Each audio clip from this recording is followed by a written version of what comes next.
So, good morning everyone. My name is Rohana El Capondo. So now I will be continuing to discuss the topic all about the social groups, types, structures, and dynamics. So, what is group structure?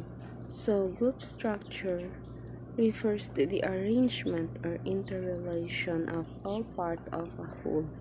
So, ito yung pagkakaayos o relationship para mabuo yung kabuuan. Halimbawa, yung isang bahay, tinitingnan natin dyan para manatiling nakatayo kahit may sakunang dumating. Dapat tinitingnan natin dyan yung structure o yung pundasyon ng mga pundasyon, yung mga materials na ginamit, kung matibay ba, gaya nung bakal. Then tinitingnan din natin yung mga dingding, yung bubong. Ganun din sa grupo. Meron din silang arrangement o structure. So, ano naman ang tinitingnan natin doon? Ang tinitingnan natin doon is yung pattern na nadidevelop nila sa loob ng isang grupo at paano nila ito nami-maintain yung relationship nila sa grupo. So, ito ang pattern. So, ito yung tinitingnan natin na pattern para sa grupo. So, una, size. Second, communication structure. Third, affectionate structure. Fourth, leadership structure. 5, role structure. And 6, the group's norms. Then 7, the status. So, pag sinabi nating size,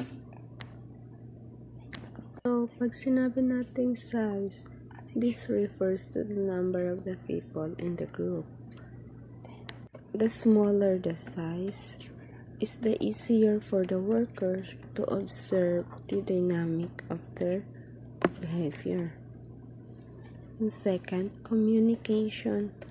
So, sa communication, meron tayong messenger, message, and receiver. Communication structure is the process of transferring and sharing message and meaning using like words, movements, and gestures. French and Rabin developed a framework for understanding the source of influence one person wields over one another. So these are the 5 bases power. First, reward power, coercive power, legitimate power, referent power, and expert power. So the third is the affectionate structure. So when we say affectionate structure, this is the process of acting and reacting which take place between the people meeting together in a group. So, ito yung kung paano sila nag-a-act at nagre-react pag nagkita sila. So, according to Grace Coyle, attribute this phenomena into 2 major factors. First is the natural attraction. Those result from having similar or complementary qualities and values, as well as positive feelings out some previous relationship with similar person. Then the second one is the unconscious needs of member. This includes the unfulfillment left from parent or parent figure, siblings, conflict, competition, or library transference aspects. So dahil doon may nabubuong patterns of interpersonal relationship, pwede yung disliking and liking. So una is yung pairs. So then second is the triads. Then third is the foursome. Then the fourth is the isolate. So let's proceed to the leadership structure. So when we say leadership structure, it is the essentiality, the ability to influence people in some ways. So there is approaches of leadership. First, the position theory. So position theory, the leader is that of a person who would occupy the topmost position and all others below would be lesser leaders. So, ang ibig sabihin nito, kung sino yung nasa posisyon ay siya yung leader. Then, second one is the trait theory. Trait theory, this approach to leadership is said to has been existence for very long time and assumes that leaders have personal traits, characters that making different from others. So this approach is called the great person. So great person, siya naman yung leader dahil siya yung may great personality kaya siya ang leader. Then sa third is style theory.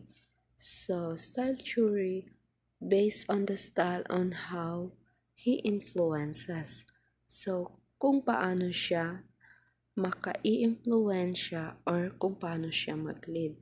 So under sa style theory, napapaloob dyan yung transactional style, autocratic style, bureaucratic style, charismatic style, democratic style, laissez-faire style, task-oriented style, people-oriented style, servant leadership style, transformational leadership style, and functional leadership style. So, what is the situational theory? So, situational theory, situation produces leaders or leadership in a function of a situation rather than a person or what he or she does. Then, functional leadership theory means the performance of acts that he helped the group to accomplish its goals. Distributed functions approach. So let's proceed to the 5 structure, the rule structure. So rule structure, the term rule refers to the socially organized pattern of the expectation of behavior on a part of a person in a certain position, which help us to interpret what person is doing or trying to do. The individuals perform many different roles in life, like sex roles, age roles, occupation roles, marital roles, and others. So, ito yung kung ano yung expected behavior sa loob ng grupo. So, ang role structure ay nahahati sa 3. First, group buildings and maintenance rules, those which contribute to the building relationship and cohesiveness among the members, required for the group to maintain itself as a group. So, kasali dito yung encouraging, mediating, gatekeeping, standard setting, following, and revealing tension.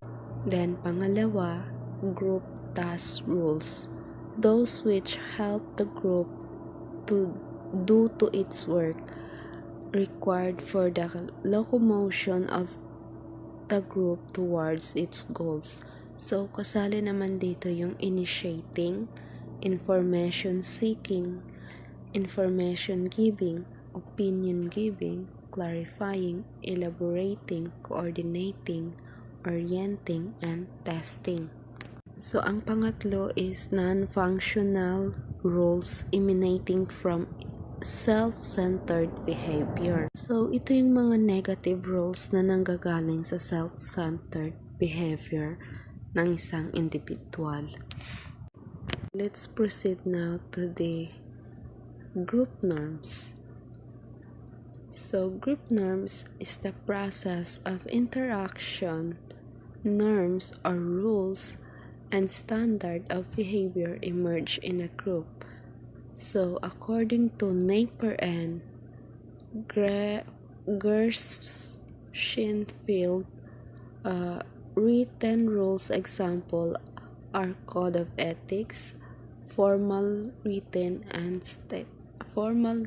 statement. So, meron itong dalawang bahagi. Yung explicit stated norms and non-explicit. Ito yung nasusulat at di nasusulat na mga rules. Then the last one is status. So status is the term used to refer to one's rank or standing in the group based on any or all the person's closeness to the center of the wave of the communication in a group, then carrying on a particular kind of activity or maintaining a certain level. So, level of activity. Then the person position in the wave of communication and the kind of job he does. So, ang role dito is yun yung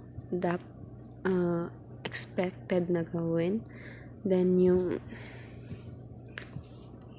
then ang norms naman is yun yung dapat na gawin. Then ang status is yun yung evaluation of worth ng isang tao. So in conclusion, ang 7 nabanggit na nasa structure ay ito yung bumubuo or ito yung structure na bumubuo sa isang grupo para manatiling matibay or mabuo yung isang grupo. Dapat meron yung 7 na yung nabanggit. Yun lamang po and thank you.